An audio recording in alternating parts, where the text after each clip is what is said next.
बदलते भारत की शान। डीडी किसान, बदलते भारत की शान।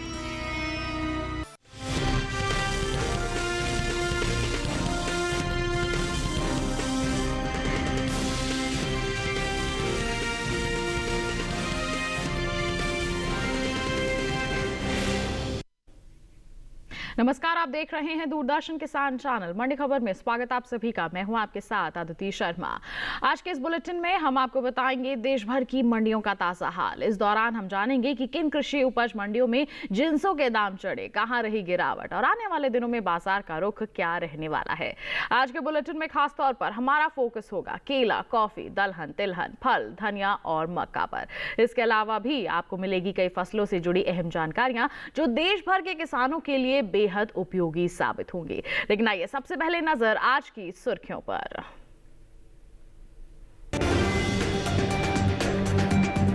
कॉफी निर्यात $1 बिलियन के पार, मंडियों में सुस्त रही आवक।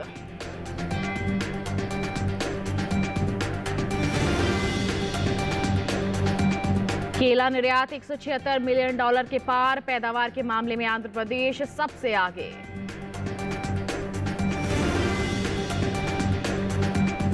कुल मसालों का निर्यात 17 लाख टन के पार, 60,000 टन से ज्यादा का हुआ धनिया निर्यात। आइए बुलेटिन की शुरुआत करते हैं कॉफी के साथ। बता दें आपको कि कॉफी के निर्यात में इस साल इजाफा देखने को मिला है। भारतीय कॉफी का निर्यात वित्त वर्ष 2023-24 के दौरान $1.29 बिलियन तक पहुंच गया है, जो बीते साल के मुकाबले ज्यादा है। कॉफी के निर्यात पर देखिए हमारी एक खास रिपोर्ट। भारत में इन दिनों मंडियों में कॉफी की आवक थोड़ी धीमी जरूर है, लेकिन निर्यात के मामले में देश ने शानदार प्रदर्शन किया है। भारत ने वैश्विक स्तर पर अपनी मजबूत पहचान बनाते हुए अब दुनिया का 7वां सबसे बड़ा कॉफी उत्पादक देश बनने वाला है। वित्त वर्ष 2023-24 में भारत ने $1.29 बिलियन मूल्य की कॉफी विदेशों को भेजी, जो साल 2020-21 की तुलना में लगभग दोगुनी है। भारतीय कॉफी की विशेष खुशबू और स्वाद ने इसे अंतर्राष्ट्रीय बाजार में खास जगह दिलाई है। यही वजह है कि जनवरी 2025 की पहली तिमाही में ही भारत से 9,300 टन से अधिक कॉफी का निर्यात हुआ। इनमें इटली, बेल्जियम और रूस सबसे बड़े खरीदार रहे। भारत में मुख्य रूप से अरेबिका और रोबस्टा किस्म की कॉफी की खेती होती है। अब तक निर्यात में ज्यादातर हिस्सा कच्चे कॉफी बीन्स का रहा है, लेकिन बदलते उपभोक्ता रुझानों के चलते रोस्टेड और इंस्टेंट कॉफी की मांग में तेजी से वृद्धि हो रही है। इस बदलाव ने न केवल घरेलू खपत बढ़ाई है, बल्कि निर्यात को भी नई रफ्तार दी है। पहले कॉफी का चलन सिर्फ शहरों तक सीमित था, लेकिन अब ग्रामीण इलाकों में भी लोग कॉफी को पसंद करने लगे हैं। आंकड़े बताते हैं कि साल 2012 में जहां 84,000 टन कॉफी की खपत होती थी, वहीं साल 2023 तक यह बढ़कर 91,000 टन तक पहुंच गई है। यह साफ संकेत है कि कॉफी धीरे धीरे भारतीय जीवन शैली का अहम हिस्सा बन रही है। उत्पादन की बात करें तो कर्नाटक देश का सबसे बड़ा कॉफी उत्पादक राज्य है। साल 2022-23 में यहाँ 2,48,020 टन कॉफी का उत्पादन हुआ। इसके बाद केरल और तमिलनाडु का स्थान आता है, जहाँ बड़े पैमाने पर कॉफी की खेती की जाती है। भारत में कॉफी की बढ़ती घरेलू खपत और निर्यात में निरंतर वृद्धि यह दर्शाती है कि आने वाले समय में भारतीय कॉफी न केवल वैश्विक मंच पर मजबूत पहचान बनाएगी, बल्कि देश की अर्थव्यवस्था को भी मजबूती प्रदान करेगी। तो कॉफी के निर्यात पर थी हमारी एक विशेष रिपोर्ट। जाना कि किस तरह से कॉफी का जो निर्यात है वो काफी अच्छे स्तर पर साल दर साल पहुंचता जा रहा है, जिससे सीधा सीधा लाभ मिल सकता है हमारे किसानों को। अगर हम बात करते हैं इसकी घरेलू मांग की, साथ ही साथ अंतर्राष्ट्रीय बाजार की मांग की भी बात करें, तो इसमें लगातार बढ़ोतरी होती जा रही है, जिसका लाभ हमारे किसानों को मिल सकता है। ऐसे में हमारे किसान क्या कर सकते हैं? हमारे किसान इंतजार करके चल सकते हैं, मंडियों में निगरानी बनाकर चल सकते हैं। जहां आपको अच्छे दाम नजर आ रहे हैं, आप बिकवाली कीजिए, निश्चित तौर पर मुनाफा वसूली कर पाएंगे। और हम एक बार फिर कह दें आपको कि निर्यात अच्छे स्तर पर जा रहा है, जिसका सहारा मिल सकता है इसके बाजार भाव पर, और हमारे किसानों को इससे सीधे तौर पर लाभ भी मिल सकता है। तो ऐसे में कॉफी के किसानों को क्या करना है, अभी आपने जान लिया कि आप मंडियों में निगरानी बनाकर चल सकते हैं। इसके साथ बढ़ते हैं आगे, केले के बाजार भाव की जानकारी आइए आप तक पहुंचाते हैं। बात करते हैं केले के बाजार की। बता दें कि भारत दुनिया का सबसे ज्यादा केले की पैदावार करने वाला देश है। बावजूद इसके भारत बड़ी मात्रा मात्रा में केले का निर्यात वैश्विक बाजार में नहीं करता। वैश्विक बाजार में भारतीय केले के निर्यात का जो हिस्सा है केवल 1% है। केले के निर्यात पर देखिए हमारी एक खास रिपोर्ट। भारत दुनिया का सबसे ज्यादा केले की पैदावार करने वाला देश है। बावजूद इसके भारत बड़ी मात्रा में केले का निर्यात वैश्विक बाजार में नहीं करता। वैश्विक बाजार में भारतीय केले के निर्यात हिस्सा केवल 1% है, जबकि विश्व स्तर पर 35.36 मिलियन मीट्रिक टन केले की पैदावार में देश की हिस्सेदारी 26.45% है। वित्तीय वर्ष 2022-23 में भारत ने 176 मिलियन अमेरिकी डॉलर के केले का निर्यात किया, जो सिर्फ 0.36 मिलियन मीट्रिक टन के बराबर है। वहीं आंध्र प्रदेश देश का एक ऐसा राज्य है जहां केले की सबसे ज्यादा पैदावार देखने को मिलती है। यहां की मुख्य फसल केला है। इसके बाद महाराष्ट्र, कर्नाटक, तमिलनाडु और उत्तर प्रदेश का नंबर आता है, जहां केले की खेती बड़े पैमाने पर होती है। ये 5 ऐसे राज्य हैं जिन्होंने वित्त वर्ष 2022-23 में केले की कुल पैदावार में लगभग 67% का योगदान दिया था। भारत से रूस प्रमुख रूप से केले का आयात करता है। इससे पहले रूस लैटिन अमेरिका में इक्वाडोर से केले का आयात करता था। अगले 5 वर्षों में भारत से केले के निर्यात में 1 बिलियन अमेरिकी डॉलर का लक्ष्य हासिल करने की उम्मीद है, जिससे किसानों की आय में वृद्धि होगी। साथ ही केले की खेती से जुड़े 25,000 से अधिक किसानों की आजीविका में सुधार होगा। तो केले के बाजार की जानकारी अभी आपने हासिल की, इसके निर्यात के बारे में जानकारी हासिल की है। देखिए, सबसे ज्यादा निर्यात हमारा देश भारत नहीं करता, लेकिन साल दर साल इसके जो स्थिति है उसमें बढ़ोतरी हो रही है, इसमें बेहतरी होती जा रही है। निर्यात जो है काफी अच्छे स्तर पर पहुंचता जा रहा है हमारे देश से। तो ऐसे में हम कह सकते हैं कि हमारे किसानों को इसका जो लाभ है वो मिल सकता है। अगर हम पैदावार की बात करें तो लगातार वो अच्छे स्तर पर बनी हुई है। ऐसे में हमारे जो किसान हैं मंडियों में निगरानी बनाकर चल सकते हैं। जहां अच्छे दाम नजर आ रहे हैं, बिकवाली करके चलेंगे तो निश्चित तौर पर अच्छी मुनाफा वसूली कर पाएंगे। हाल फिलहाल की बात करें तो केले के जो दाम है उसमें मिला जुला सा रुख बना हुआ है। तो ऐसे में किसान रुख कर सकते हैं मंडियों का और बिकवाली करके मुनाफा वसूली करके चल सकते हैं। और निर्यात साल दर साल बेहतरी की ओर बढ़ता जा रहा है। तो केले के बाजार की जानकारी अभी आपने हासिल की। साथ ही आपको बता दें कि अगर आप अलग अलग जिन्सों के बाजार की हाल जानना चाहते हैं, जानकारी अपने मोबाइल फोन के माध्यम से हासिल करना चाहते हैं, इसके लिए आप ई-नाम एप्लीकेशन को डाउनलोड कर सकते हैं। जी हाँ, राष्ट्रीय कृषि बाजार के तहत ई-नाम एप्लीकेशन को आप डाउनलोड कीजिए। आप इसमें सरल सी प्रक्रिया के माध्यम से रजिस्ट्रेशन करवाएंगे और फिर आप देश की जितनी भी लिस्टेड मंडियां इसके तहत हैं वहां पर अलग अलग जिन्सों के बाजार की स्थिति क्या बनी हुई है आप जान सकते हैं। योजनाबद्ध तरीके से बिकवाली करके चल सकते हैं और अच्छी मुनाफा वसूली करके अपनी आर्थिक स्थिति में बेहतरी ला सकते हैं। तो ई-नाम को आप जरूर अपनाइए, सरकार की बेहतरीन पहल है आपकी मदद के लिए, आपकी सहायता के लिए। तो इसी के साथ बता दें आपको वक्त हो चला है एक छोटे से ब्रेक का। ब्रेक के उस पार बात होगी दलहन, तिलहन और मक्का की। आप बने रहिए दूरदर्शन किसान पर, देखते रहिए मंडी खबर।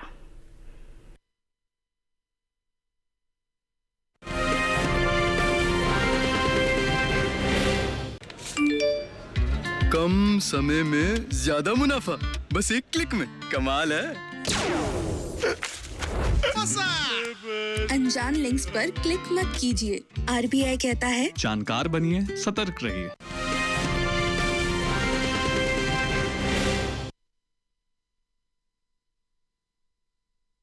भी का फिर से स्वागत है। बुलेटिन के इस हिस्से में जानेंगे मक्का और तिलहन के बारे में, लेकिन आइए पहले बात करते हैं दलहन की। बता दें कि भारत दालों के उत्पादन और खपत दोनों मामलों में दुनिया में पहले स्थान पर है। यहाँ की जलवायु और कृषि परिस्थिति दालों की खेती के लिए बेहद अनुकूल है। दालें भारतीय भोजन का महत्वपूर्ण हिस्सा हैं, क्योंकि इनमें प्रोटीन, फाइबर, विटामिन और खनिज भरपूर मात्रा में पाए जाते हैं। यही कारण है कि देश में हर साल दालों की पैदावार बढ़ाने के प्रयास किए जाते हैं। हाल ही में कृषि मंत्रालय ने साल 2024-25 के लिए तीसरे अग्रिम अनुमान को जारी किया है। इन अनुमानों में दलहनी फसलों में शामिल अरहर, मूंग, चना, उड़द और मसूर की दालों की पैदावार को लेकर ताजा आंकड़े सामने आए हैं। आंकड़ों के अनुसार घरेलू स्तर पर अरहर, चना और मूंग की पैदावार में अच्छी खासी बढ़त देखने को मिल सकती है। खरीफ अरहर की बात करते हैं तो 2024-25 24-25 में इसकी पैदावार 35.61 लाख टन होने का अनुमान है। यह आंकड़ा पिछले साल की तुलना में अधिक है। 2023-24 में अरहर की पैदावार 34.17 लाख टन रही थी। इसी तरह से हम बात करते हैं इस साल खरीफ अरहर की, तो पैदावार पिछले साल से लगभग 1,44,000 टन अधिक होने की संभावना जताई गई है।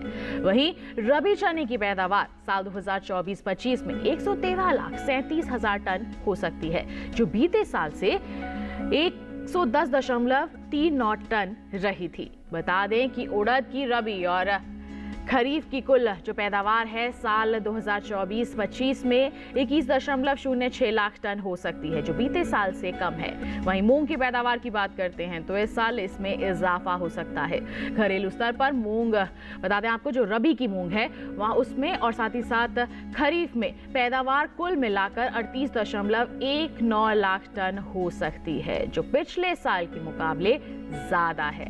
रही बात मसूर की, तो साल 2024-25 में रबी मसूर की पैदावार 17.72 लाख टन हो सकती है, जो बीते साल के मुकाबले कुछ कम है।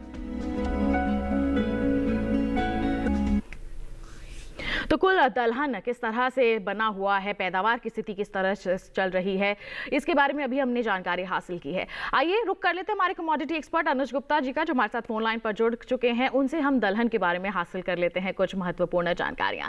अनुज जी, सबसे पहले तो मंडी खबर में स्वागत है आपका। जानना चाहेंगे पूरे दलहन पैकेज को लेकर क्या कहेंगे आप? दलहन की अगर बात करें तो दलहन के अंदर भी हमने भावों में एक मिला जुला कारोबार होते हुए देखा है। लग रहा है कि कहीं ना कहीं पूरे ही दलहन में जिस तरीके की पैदावार बढ़ी है, लग रहा है कि आगे भी भाव एक सीमित दायरे में रहेंगे। बम्पर क्रॉप भारत में देखने को मिल रही है जी। और कहीं ना कहीं जिस तरीके का मानसून गया है, लग रहा है कि आगे दलहन के अंदर भाव एक सीमित दायरे में रहेंगे। पैदावार बढ़ी है, हालांकि डिमांड भी बढ़ी है, मगर जिस तरीके से पैदावार बढ़ी है, लग रहा है कि भावों में आगे एक मिला जुला कारोबार आ सकता है। जैसे जैसे आगे आवक बढ़ेगी, भाव कुछ नरम हो सकते हैं।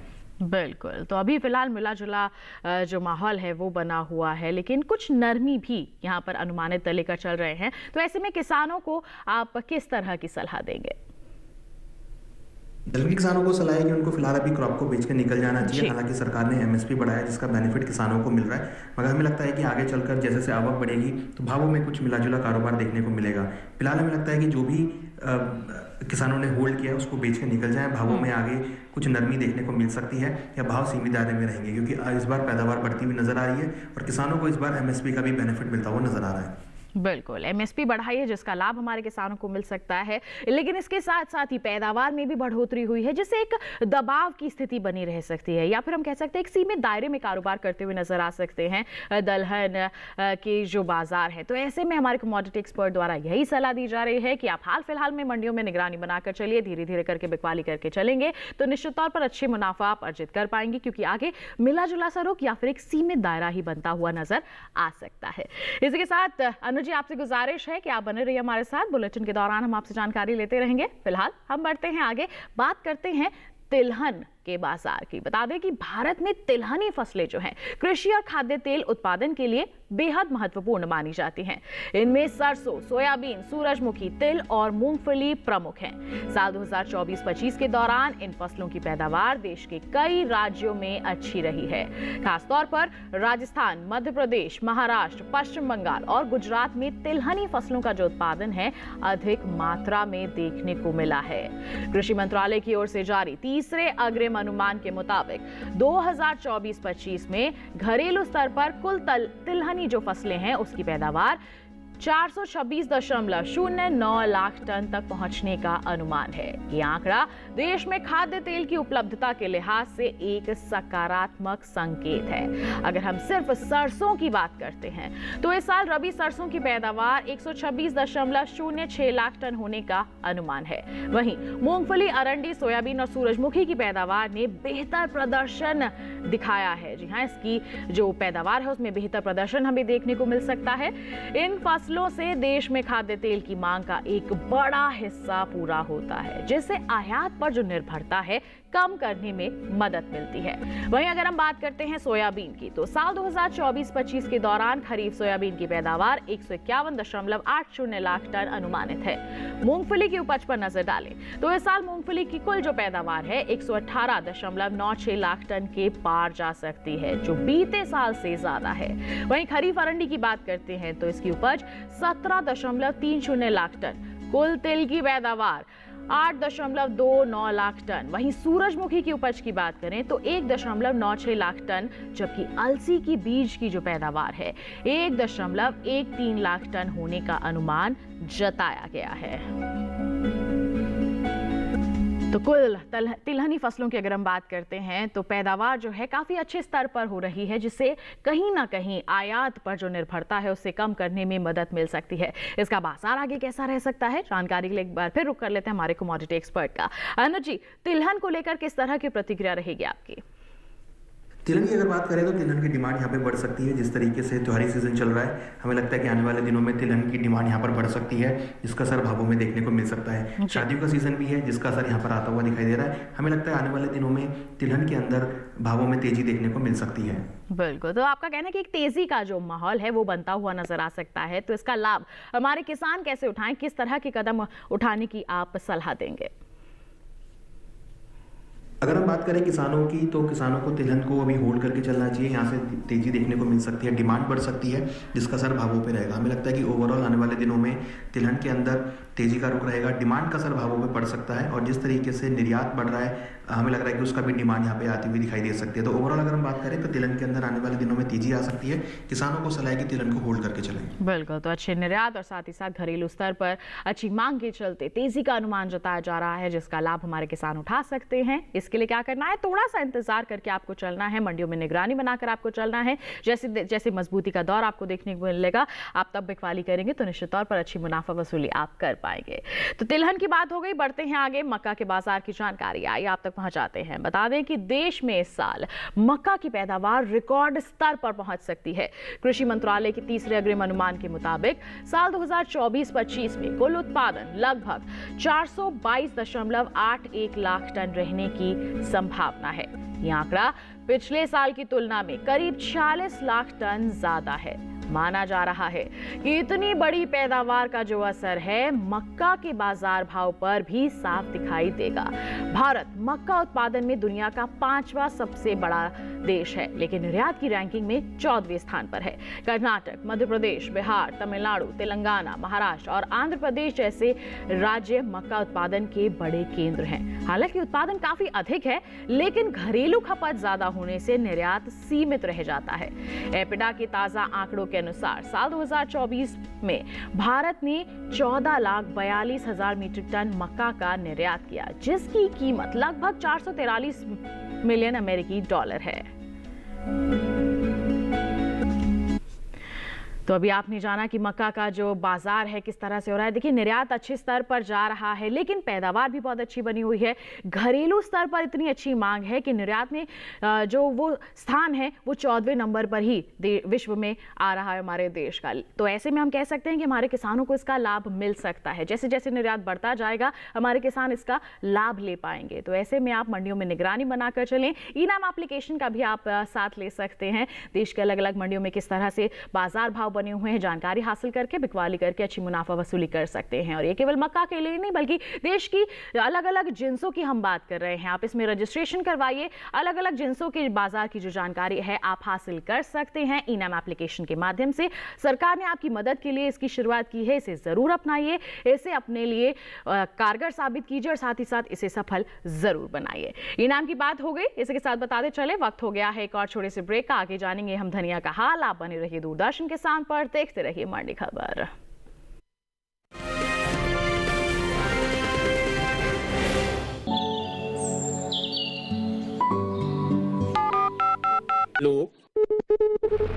कार्यक्रम के पहले कॉलर जुड़ गए हैं उनका साथ। इस बीच हमारे पास कुछ ईमेल्स भी आए हैं। सवाल पूछिए अपना। कैडेट में जो मकान पैदा करेंगे इनमें कौन सी सावधानी बरतनी? गर्म इलाकों के लिए आप HRM 99 इनसे आप कुछ फल ले सकते हैं। जैस्मीन के पेड़ पे जैस्मिन, फल नहीं आए। उसको पूरी खुली धूप चाहिए। फसल में कीट लगा हो या कोई बीमारी, पशुपालन में हो कोई दिक्कत या चाहिए कोई जानकारी, फोन उठाइए, नंबर मिलाइए और कहें हेलो किसान।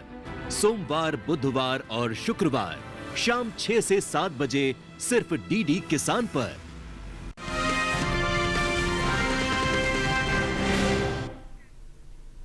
ब्रेक के बाद दूरदर्शन किसान चैनल के मंडी खबर में आप सभी का फिर से स्वागत है। आइए बात करते हैं फलों की। बता दें कि मंडियों में इन दिनों सेब, केला, नारंगी, अनार जैसे फलों की बाजार में जो मांग है पहले से काफी ज्यादा बनी हुई है। वहीं अंतर्राष्ट्रीय बाजार में भी भारतीय फलों की जो मांग है उसमें इजाफा हुआ है। वहीं सेब के निर्यात को देखें तो एपिडा की ओर से हाल ही में जारी ताजा आंकड़ों के मुताबिक सेब के निर्यात में कुछ कमी आई है। वित्त वर्ष 2023-24 के दौरान देश से होने वाले सेब के निर्यात के अगर आंकड़ों की बात करते हैं तो ये 21,852 मीट्रिक टन का हुआ है, जबकि बीते साल इस दौरान सेब का निर्यात 52,875 मीट्रिक टन का हुआ था। यानी साल 2023-24 के दौरान सेब के निर्यात में 31,023 मीट्रिक टन की कमी देखने को मिली है। बता दें कि भारत ने सबसे ज्यादा सेब का निर्यात नेपाल, बांग्लादेश, भूटान, कतर और मालदीव के साथ साथ ग्रीस के अलावा कई और देशों को किया है। अनार की बात करते हैं तो भारत बागवानी फसलों में दुनिया का दूसरा सबसे बड़ा उत्पादक देश है और यहाँ उगाई जाने वाली फसलों में अनार फलों में प्रमुख है। महाराष्ट्र, गुजरात, कर्नाटक, राजस्थान और आंध्र प्रदेश जैसे राज्य जो हैं वो अनार की पैदावार करने वाले प्रमुख राज्य हैं। अनार के निर्यात को देखें तो वित्त वर्ष 2023-24 के दौरान भारत ने 72,011 मीट्रिक टन अनार का निर्यात किया, जिसकी अमेरिकी डॉलर में कीमत करीब 69.08 मिलियन अमेरिकी डॉलर है। भारतीय अनार की अंतर्राष्ट्रीय बाजार में मांग जो है लगातार बढ़ रही है, जिसके चलते निर्यात में लगातार बढ़त देखने को मिल रही है। वित्त वर्ष 2024-25 में भी अनार के निर्यात में अच्छा खासा इजाफा हुआ है और अप्रैल 2024 से जनवरी 2025 की अवधि के दौरान भारत से अनार का निर्यात 59.76 मिलियन अमेरिकी डॉलर तक पहुंच गया है, जो पिछले वर्ष की समान अवधि की तुलना में 21% की वृद्धि को दर्शाता है। तो जाना अभी आपने फलों के निर्यात के बारे में, खासतौर पर हमने सेब और अनार की बात की है। सेब के निर्यात में हालांकि कुछ हमने कमी जरूर देखी है, लेकिन अनार की जो निर्यात की स्थिति है वो काफ़ी अच्छे स्तर पर बनी हुई है। साल दर साल इसमें बढ़ोतरी देखने को मिल रही है। तो ऐसे में किसानों को सहारा मिल सकता है। हमारे किसान मंडियों में निगरानी बनाकर चल सकते हैं, अच्छे दाम नजर आते हैं। आप बिकवाली कीजिए, निश्चित तौर पर अच्छी मुनाफा वसूली आप कर पाएंगे। बात हो गई यहाँ पर फलों की, बढ़ते हैं आगे और अब आपको बताते हैं धनिये के बाजार के बारे में। बता दें आपको कि देश से होने वाले मसालों के निर्यात में जो है इस साल अच्छा खासा इजाफा देखने को मिला है। जी हां, मसाला बोर्ड की ओर से हाल ही में जारी ताज़ा आंकड़ों के मुताबिक साल 2024-25 में भारत ने 17.99 लाख टन मसाले और मसाला उत्पाद को विदेशों में निर्यात किया है।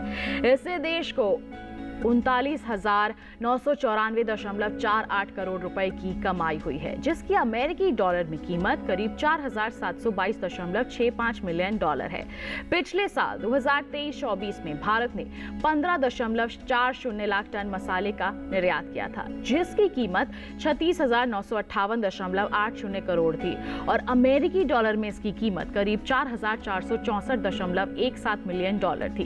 वहीं धनिये के निर्यात पर नजर डालते हैं तो साल 2024-25 में धनिये का कुल निर्यात 60,323 टन हुआ है, जबकि बीते साल इस दौरान धनिये का निर्यात रहा था 108,624 टन।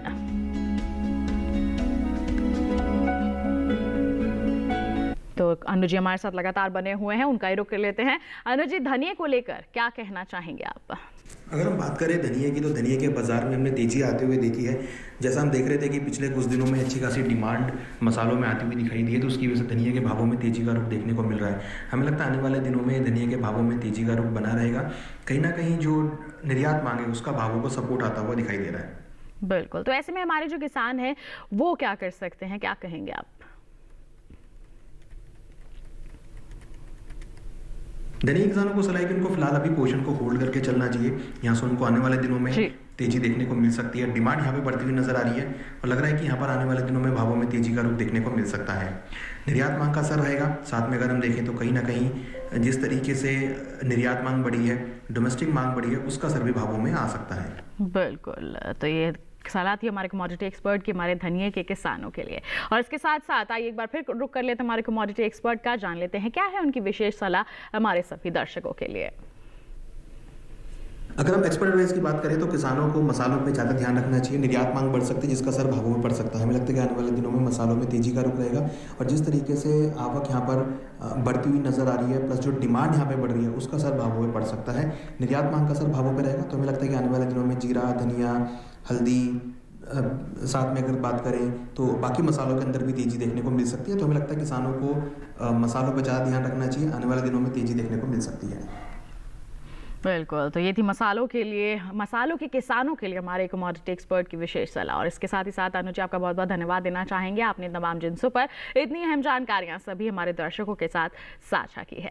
और इसी के साथ किसान भाइयों बहनों, आज की मंडी खबर में बस इतना ही। उम्मीद है किसानों को अपनी उपज का सही भाव लेने में मंडी खबर से जरूर मदद मिल रही होगी। चलते चलते एक विशेष जानकारी और आपके लिए, टीवी स्क्रीन पर दिखाए जा रहे QR कोड को स्कैन कीजिए, सीधा पहुंचेंगे हमारे YouTube चैनल पर। देश की अलग अलग मंडियों का हाल आप जान सकते हैं मंडी खबर के साथ। फिलहाल के लिए हमें दीजिए इजाजत, लेकिन आप बने रहिए दूरदर्शन किसान पर। नमस्कार।